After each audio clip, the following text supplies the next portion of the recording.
met the standard that I thought was the speaker's standard, which was if we pass a farm bill out of the House Ag Committee that's bipartisan, that has strong support, that has momentum, that we would find the debate time on the floor to debate the farm bill before the August break. And there were only 11 no votes out of the committee, and there were bipartisan no votes out of the 11.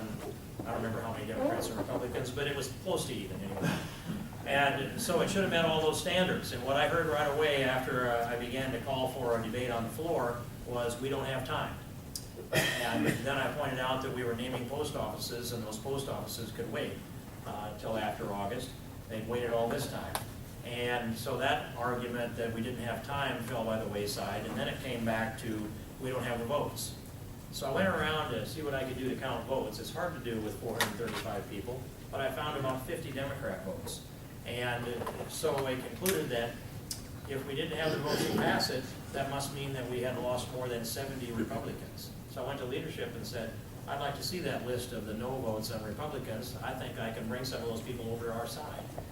Well, I never really saw the list, but they began then to count votes for a 1-year extension of the farm bill. I thought our tactic was far better, to bring the House-passed version to the floor, pass it, set it on the table so that we had something to conference with the Senate.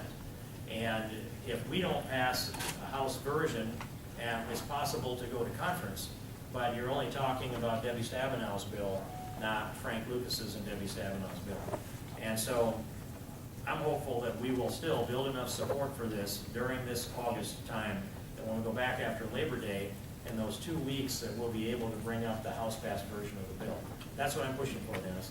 I don't know if we're going to get it accomplished or not. If I were a pessimist, I would say the most likely thing is a 1-year extension that would be passed before the last day in September.